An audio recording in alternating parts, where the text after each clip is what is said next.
This episode of Made in America is brought to you by America's Inventor League and Home Talk USA. Home Talk is a proud member of the King's Broadcasting Network, which has been bringing you the best in home-based innovation since 1998. Hi, everyone. Thank you so much for being with us for this episode of Made in America.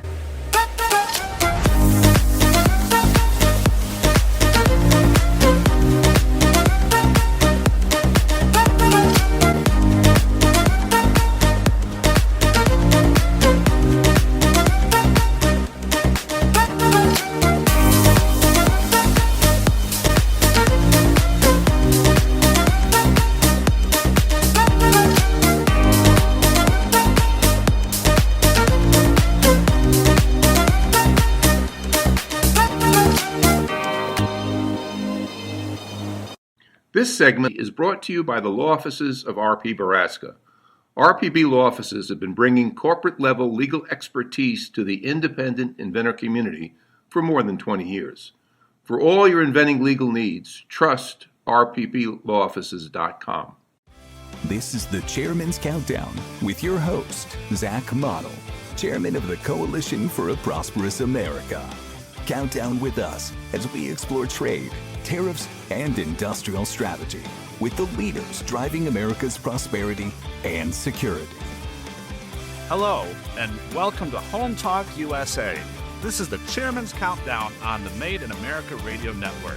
I'm your host, Zach Mottl, and co-hosting with me today is Charles Benoit, Trade Counsel for the Coalition for a Prosperous America.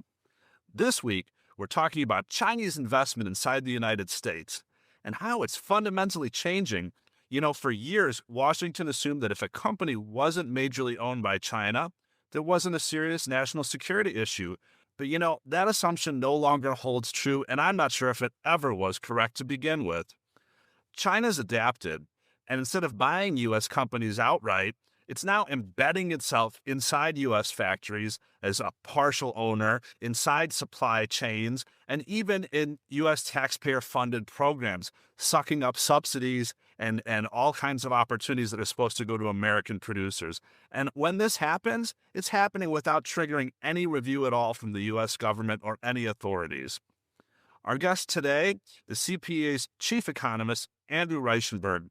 And Andrew just released a major new report detailing exactly how this is happening and why the current rules are failing to stop it.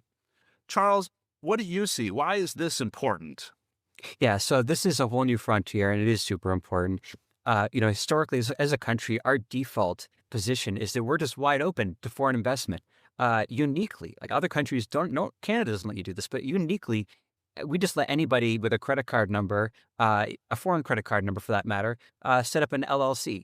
It's ridiculously easy to start doing business in America, even if you have no ties to this country. But if you want to go to Canada or any other country and you want to incorporate, they're going to say, "Wait, you're not a resident? Forget about it."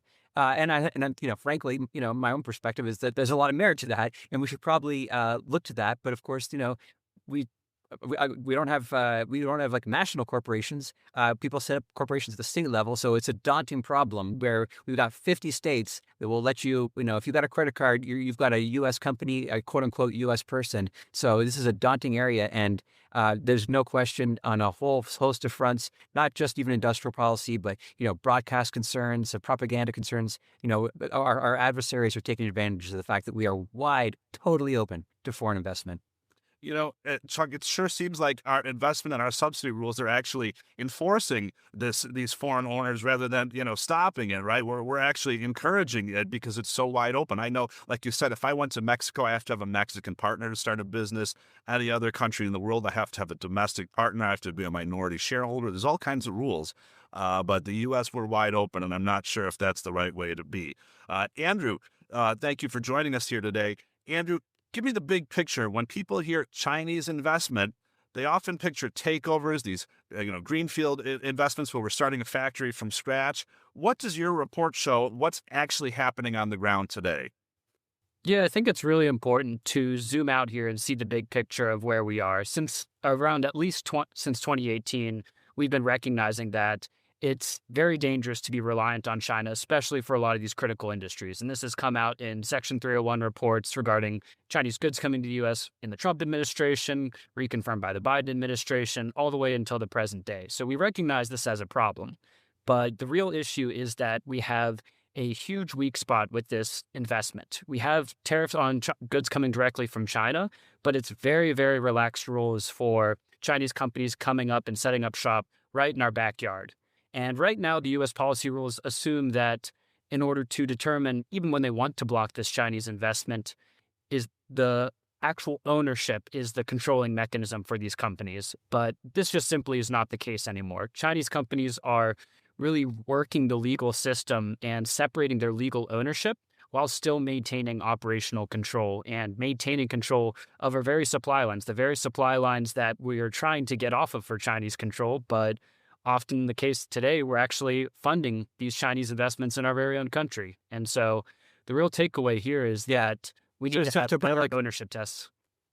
Well, that's exactly it. But so from a lawyer's, just put a lawyer hat on it, it's you're kind of almost jumping from corporate law to contract law, right? Two different courses in law school. So we've got these let's take broadcast licenses. We've got these very firm rules. A foreign government cannot have a U.S. broadcast license. Okay, but then we just had this situation in Northern Virginia just a couple of years ago where all right, that's fine, but okay. So we had a domestic owner of, in this case, it was a Virginia radio station, but then they just lease their time to the Chinese Communist Party, which is actually what happened. And so just focusing on like these bright line ownership tests, what Andrew's saying isn't work because at the end of the day, we'll just have these contractual methods of control. So you can lease out your business or assign rights contractually, and these are private contracts. They aren't currently disclosed, and so China can get away with this behind the scenes. And and that's what we got to start to think in ways that we haven't historically about how we're going to deal with this. Great point, Chuck. And we're seeing like in manufacturing, and I'm sure Andrew can speak more to this. I've seen it in my little perch here as a manufacturing company owner. These Chinese, that they become your biggest perhaps customer or your biggest supplier, giving you unusually favorable inputs and pricing and stuff. And so there's many ways they can control you that don't require ownership, right? They are your number one supplier. They give you everything you resell and allow you to make a phenomenal profit on it. Boy, who are you going to dance for, right? When they say dance, they kind of own you that way. Andrew, what else have you seen out there? Yeah, for a lot of these facilities, even when, as you're saying, there's not this direct Chinese ownership, in every other regard, they're extremely reliant on upstream Chinese suppliers, these relationships. They're often using Chinese IP, Chinese equipment. They're deeply linked to Chinese supply chains and financing. And a lot of times, even the personnel that come over to run a lot of these factories, they're not owners, but they're run by a lot of Chinese nationals coming over and running a lot of these firms. And so even though there's not this frontline ownership, even though there's not a Chinese name on the front of the factory, in every way, its structure and its supply chain all links back to China. And it's not benefiting American suppliers or American workers. It's benefiting those back in China and keeping that reliance and that dependence on China.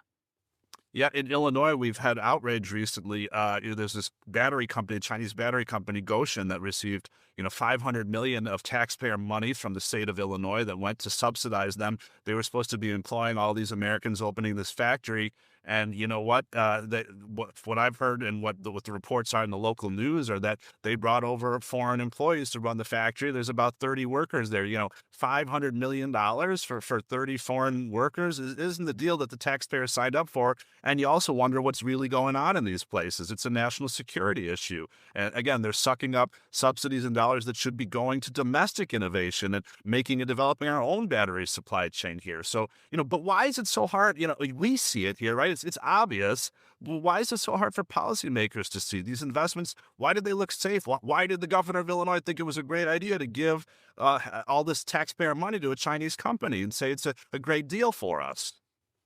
To me, this is why it's a daunting problem. And I think it's because of this race to the bottom. In 50 states, it's the incentive for one state to say, well, you know what, we're just going to let it rip. another, in trusts, right? It used to be for hundreds of years, English Anglo common law has, we didn't want control of the dead hand. We didn't want these perpetual trusts. We didn't want land locked up in the corporate form for eternity, which, corporations don't die. And so we actually have rules against that. And then in the 1970s, I think it was South Dakota was the first state to say, hey, maybe we'll get a lot more filing fees and incorporation fees if we just don't do that.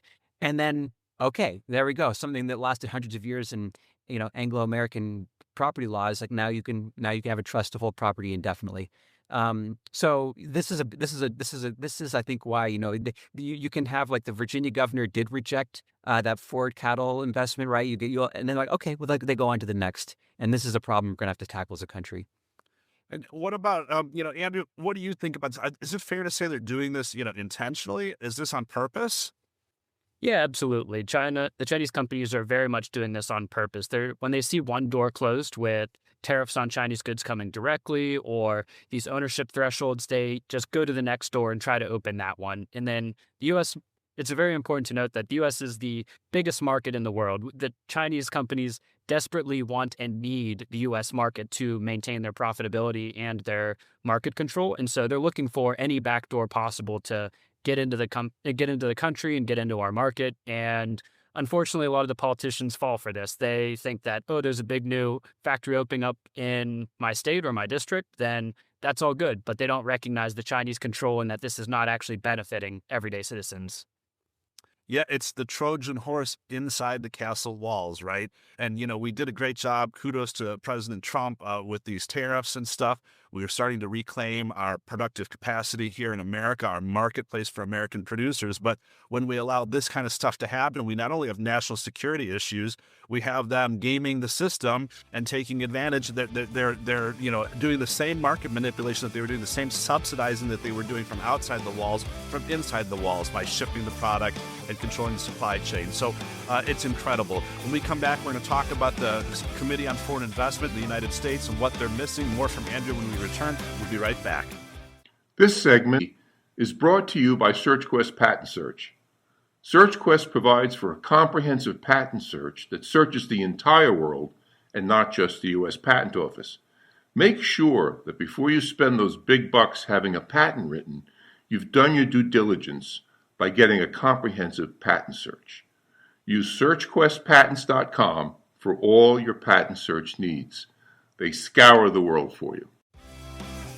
Welcome to the Home Talk USA Radio Network. You're listening to the Chairman's Countdown, and I'm your host, Zach Mottl, with my co-host for the day, Charles Benoit, and we're here on the Made in America Radio Network. Charles is trade counsel for the Coalition for a Prosperous America, and we've also got our economist, Andrew Reichenberg, here today. We've been talking a little bit about how Chinese companies have just absolutely weaseled their way into the United States. We have, this thing, it's called the Committee on Foreign Investment, or CFIUS is the word for short.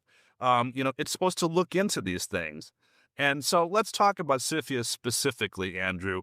Why doesn't the current CFIUS framework capture all of this or most of this activity that's happening, these investments in the United States? Yeah, this is a really important issue, and it's a really key area that we need to expand U.S. policy on. And the main two issues with CFIUS is, number one, CFIUS does not cover at all any of these greenfield investments coming into the country, Chinese companies setting up shop and continuing to undermine U.S. producers. And this new supply chain incursions that these companies are making is just not within the framework of CFIUS. CFIUS really covers a lot of the takeovers of U.S. companies. If a foreign company is trying to come in and acquire a major U.S. company, especially if they're linked to national security or anything like that, that is a clear avenue that CFIUS can take action for, but really nothing's happening for a Chinese company to come up in the U.S., start making a critical good and pushing U.S. producers out of business using primarily Chinese components. And so it's a huge red flag for these companies, and the Chinese companies have really nothing in their way to be able to do this. And so the CFIUS framework really needs to be branched out to cover these kind of investments and cover any of these national security industries that, for example, Section 232 investigations are covering. These are recognized economic security issue industries, and we need to really broaden the framework here.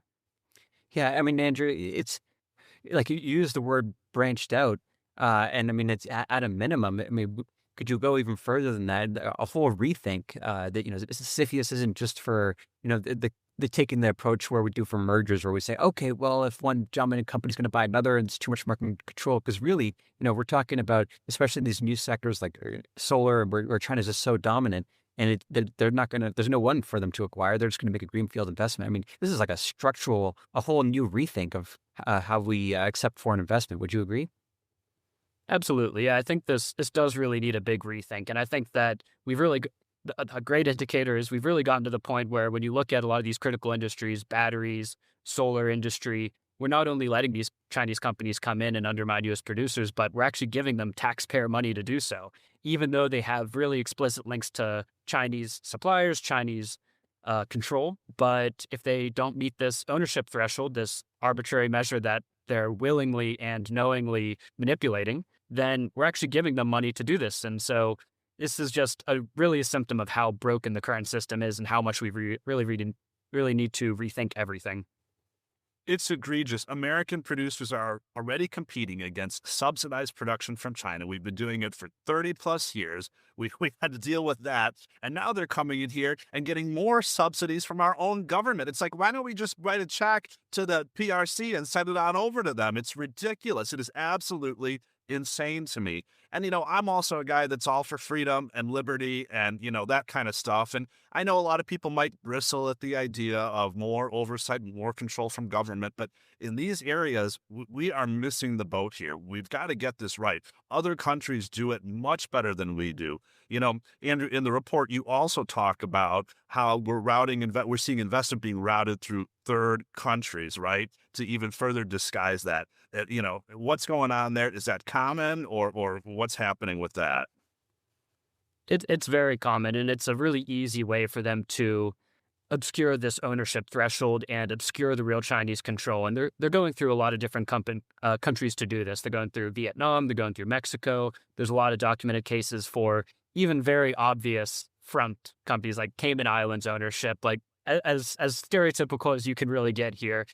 But it's working. They're disguising it enough to make it not look directly Chinese, and they're able to come on board. And then the same thing that with not only making investments in countries like the United States directly, but countries where we have these lower trade regulations with. There's a lot of Chinese investment going into places like Mexico and then coming into the U.S. duty-free. And it's just another way to circumvent these tariffs, to get around any of the U.S. protections by really any door that these Chinese producers can find. They need to dump this excess Chinese production capacity on the world market, and they're trying to find any way possible to do that. That's a great point. And I think this is why we've seen, President Trump has been, in some people's opinions, hard on Mexico or Canada. In my opinion, he's doing the right thing. We're asking them to, to play ball with us and to be a participant in blocking this Chinese dumping and overproduction, right? And if Mexico lets Chinese companies open and then operate from there, it's circumvented the whole point of tariffs and other things. So yeah, we need our trading partners, right? Our friends and allies, which is really not a trade term, but we need them to be playing along with this as well and walling off both the Chinese investments as well as the Chinese transshipment through their countries as well. But are other countries doing this better? You mentioned we've got to have ownership partners in countries. Chuck or Andrew, do either of you have examples of how this is being done right, or do we kind of need to write the book from scratch here? Well, we've not gotten this right in the U.S. I think a big thing we're going to have to get back to is a little bit of discretion. If you write bright line rules, China will find a way around it. We talked about broadcast, but the upside to that story was broadcast licenses do have that discretionary element. There's the hardline criteria, which is you cannot be owned by a foreign government and whatnot. But then we also just say, and by the way, make your case as to why it's in the public interest. And that little hook, I think it was what was successful when it came out that Virginia station was broadcasting CCP propaganda. And they just got that scrutiny. Oh, well, maybe we're going to have to revisit this license. And that discretionary element got that station to drop that contract, like a hot stone. So I think that's going to be a big part of it, is reintroducing this discretionary element and just putting out the vibe, frankly, that, hey, this is, not okay, not wanted. I like the discretionary aspect a lot, Chuck. I think that's really important. It's kind of like, what was it, the Supreme Court Justice Potter's quote on pornography. I know it. Yeah, exactly. Exactly. It's hard to define, but when I see it, I know it, and we're going to block it. I love that idea. Andrew, have you seen any of that going on anywhere else? Or, how else is it being done in other countries? Unfortunately not. And I think that as bad as it sounds, the U.S. is a little bit of ahead of the curve on stuff like this. And as much as it seems like we're behind and we're letting a lot of this Chinese investment come through, I think that we're really going to have to be pioneers in this space. Just take an example for Europe, which is generally supposed to be a much more regulated place, but they're just getting around to the realization with Macron announcing recently that they might have to put some tariffs on steel coming in from China. We reached this in 2018, so I think that we're actually a little bit of ahead of the curve here, but we're going to have to be pioneers and really leading the way to counter this Chinese investment and lead our own path to get investment in critical industries that are U.S. made, U.S. owned, and getting away from not only direct Chinese ownership or control, but even away from any Chinese supply as well. Andrew, that's great analysis. Charles, thank you as well for your thoughts on this one. It's really important. It seems that China is everywhere. They're popping up like mushrooms, and it seems like they can play Washington like a fiddle. These examples, how they do it, and we're going to get more into that when we return. And you're listening to the Chairman's Countdown on the Made in America Radio Network. We will be right back. Don't touch your dial. We'll talk to you soon.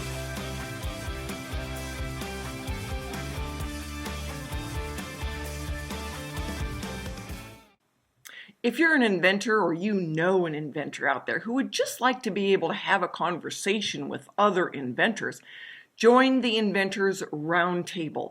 It's free. The meetings are virtual, so you can be anywhere in America and talk to another inventor.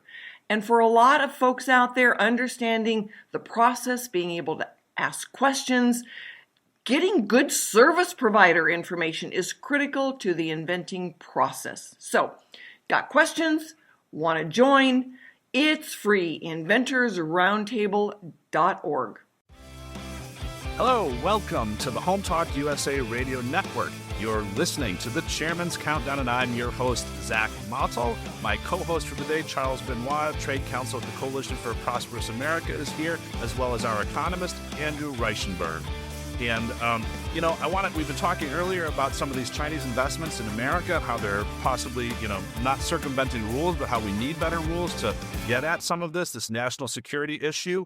And let's put some flesh on the bones of this issue for our listeners.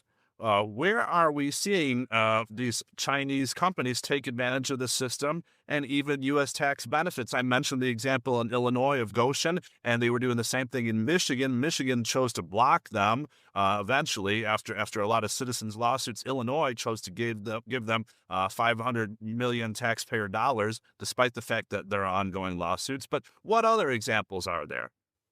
Another great example of exactly this is in the solar space, and the U.S. solar subsidies were really intended to give an upper leg to U.S. solar companies producing here in the U.S., specifically to get less reliant on China and even Chinese suppliers that are deeply embedded in Southeast Asia. We wanted to have our own energy production, our own solar manufacturing space, but what has happened because of the less strict eligibility rules is that we've ended up funding Chinese companies to just come here and still rely on a lot of that Chinese supply and come into our market space. A great example of this is the Bowie facility in North Carolina. And what they've explicitly done, and this is, you can look at any of the quarterly reports and they're saying explicitly that they've done this, is that in order to comply with U.S. rules, they've restructured their ownership stake to exactly the minimum it needs to be to avoid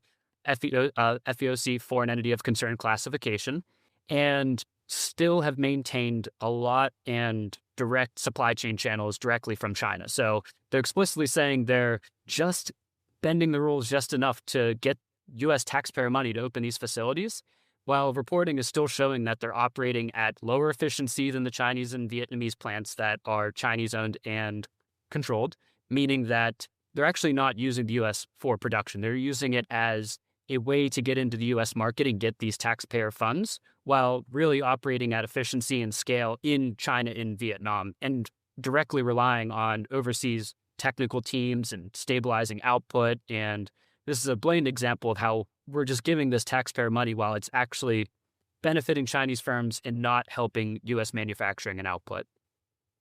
Right. So, Andrew, we're subsidizing the displacement of our home market from home producers to Chinese producers.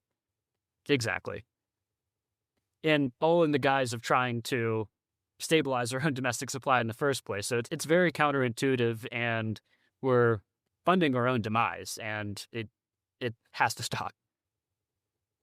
Yeah, it's counterintuitive. It's perverse. It is literally perverse, right? The exact opposite of what we intended to occur is what's occurring. That's called perverse. So it's just terrible. We've got to get the Chinese out of this. We need better rules. We need to be thinking more about this. But it's not. You mentioned solar. We mentioned batteries. These are some of what we in the U.S. refer to as some high-tech industries, right?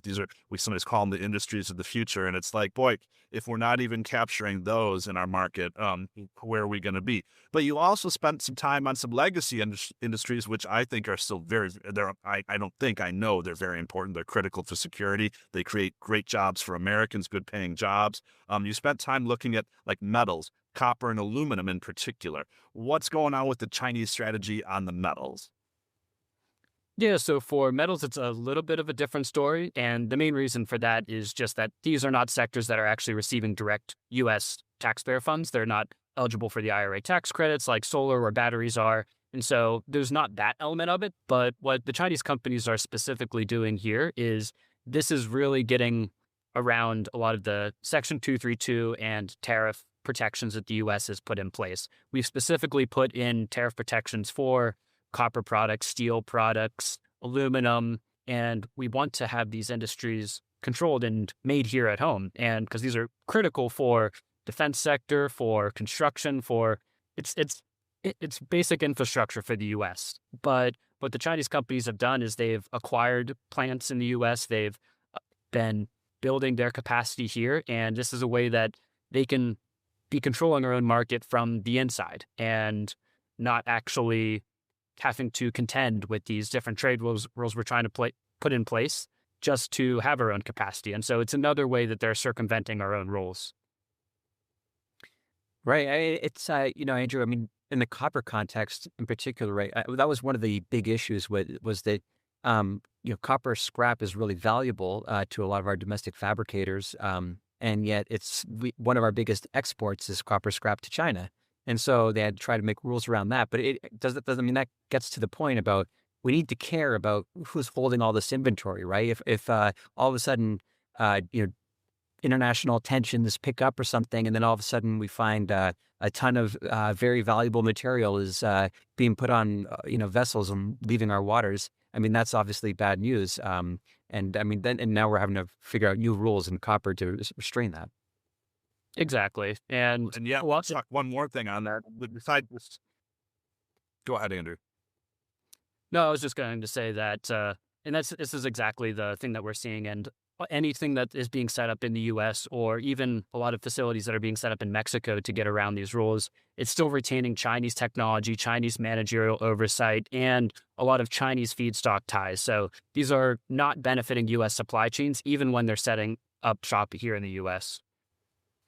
Yeah, and my point is when you look at it in totality, Andrew and Chuck, like it's very scary, right? The example you mentioned about the copper scrap, right? On the other end of it, we're not mining and refining enough of these minerals. We've talked about, the rare earth elements and all these kinds of things. It's the same thing with copper and nickel and a lot of other important metals and minerals, right? We're not mining them. We're not refining them. And so a lot of times we've become dependent on recycling and scrap, and that's fine. That's wonderful, in the copper example. But when they have cut us off from the raw material inputs and then they start buying up all of the recycled inputs, you can see where it's in a very precarious situation for American producers if there was a time of conflict, which typically, we've seen some interesting things happen in the world lately. There's not a lot of notice for when that happens. They're not exactly going to say, hey, make sure you got your scrap pile all ready so you can produce copper pipe or connections or connectors, for the conflict. There's no notice. So we could be caught in a terrible situation where we're so unprepared.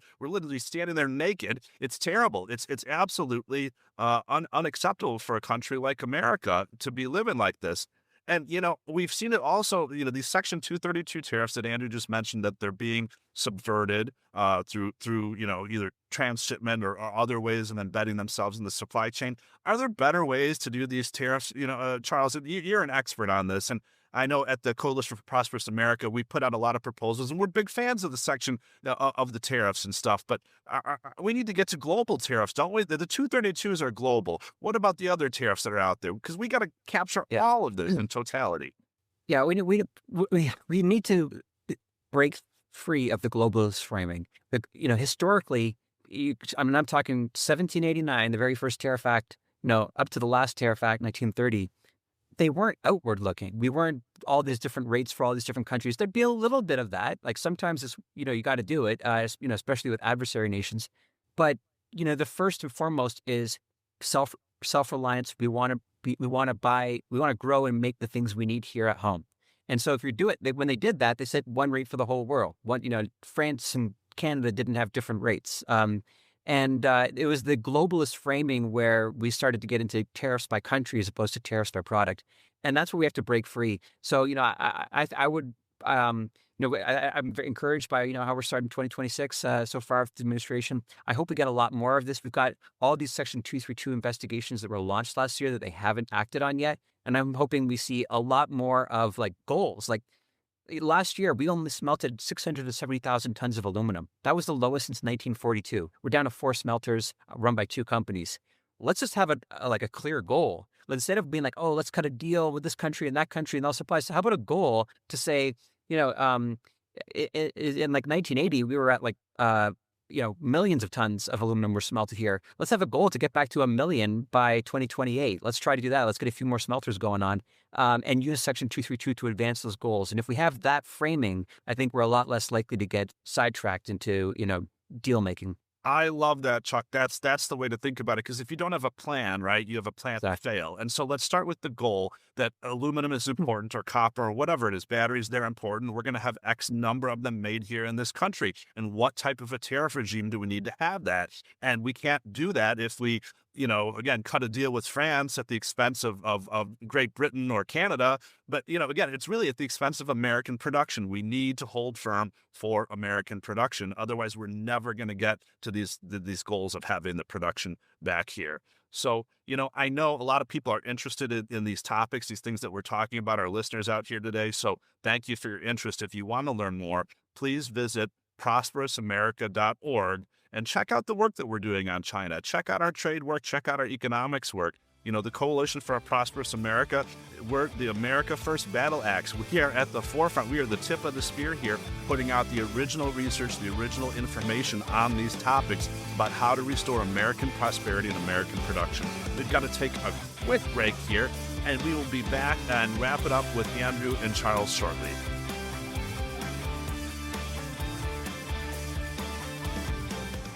Hi, this is a training pull-up for little boys, and it's a great product to use. It makes it easy for the parent and the child when learning how to potty train.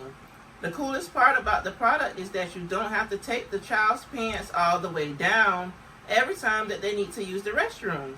You can just open this part here, and the child can tinkle through here, and it makes it easy for the parent and the child. It's a great product, and I cannot wait until it hits the market. Welcome back. You're listening to the Chairman's Countdown on the Home Talk USA Radio Network with me, your host, Zach Mottl. I'm here holding court today with Charles Benoit and Andrew Reichenberg of the Coalition for a Prosperous America, and we're on the Made in America Radio Network. We're talking all things China and how their companies are really taking advantage of Washington policies to increase their foothold in the U.S. And, it's not just an economic issue. There's 2 points here. There's the economic issue and there's the national security issue.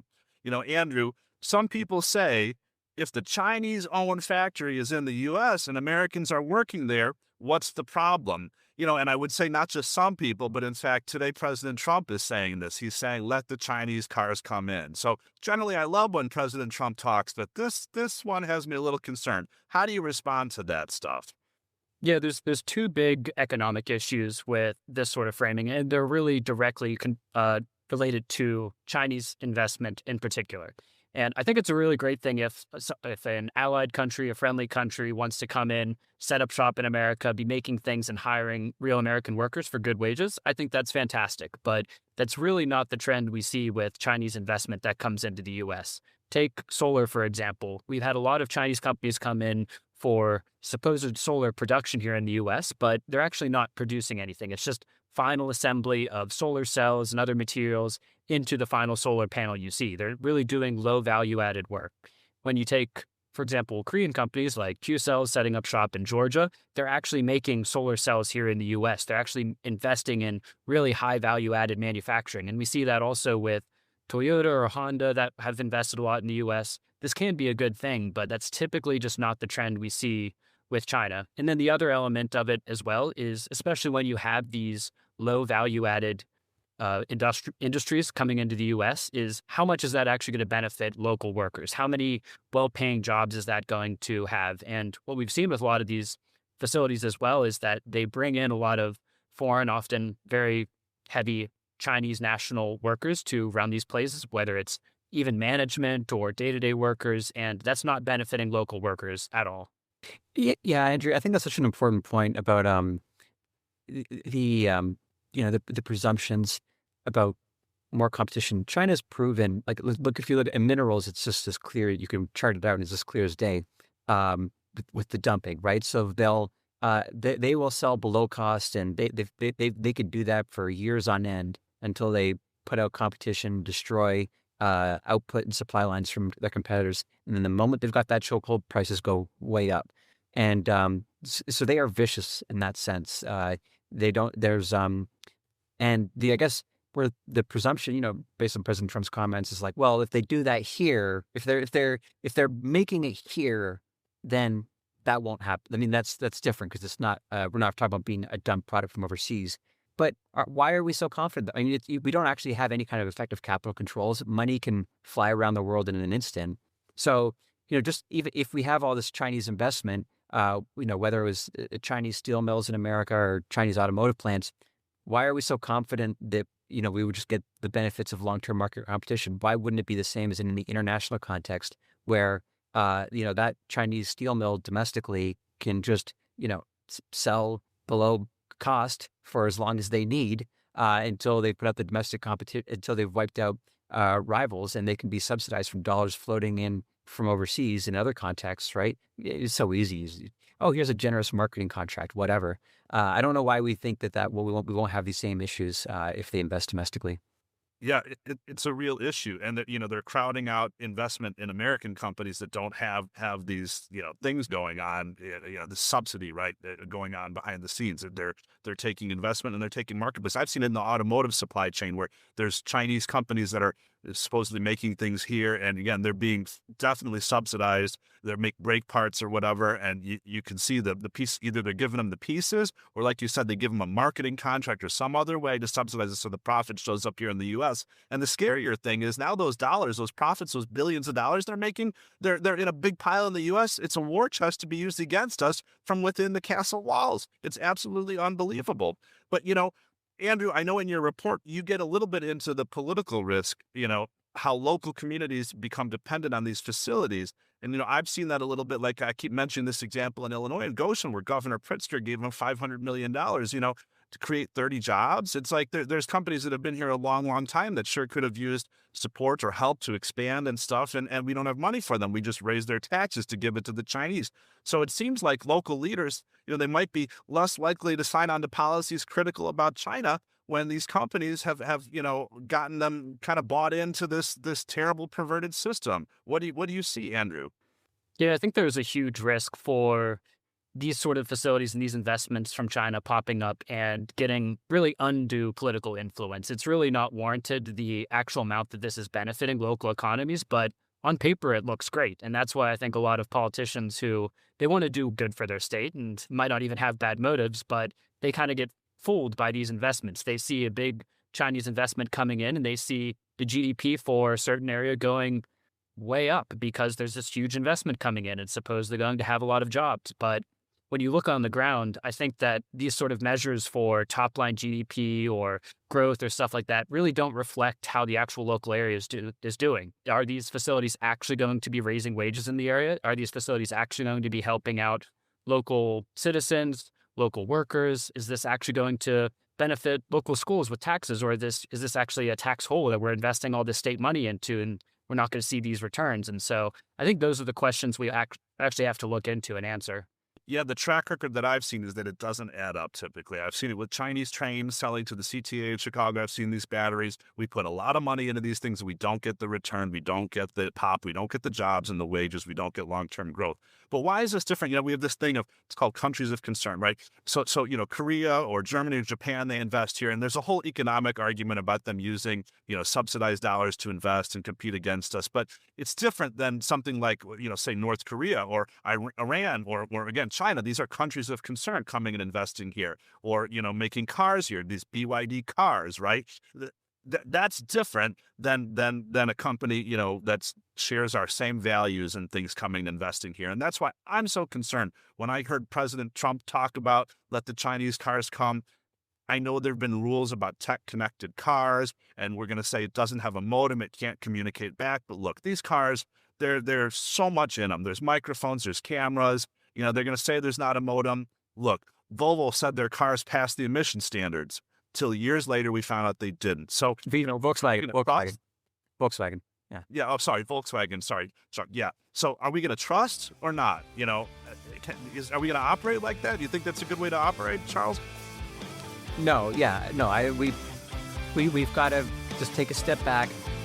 It's like I said, well, I'm sorry I popped you with that, Chuck. We've got to wrap up. It's not just about investment, but thanks, Andrew. Thanks, Chuck. At the Coalition for Prosperous America, we're fighting every day for American producers, American workers, and American prosperity. Until next time, everybody, thank you.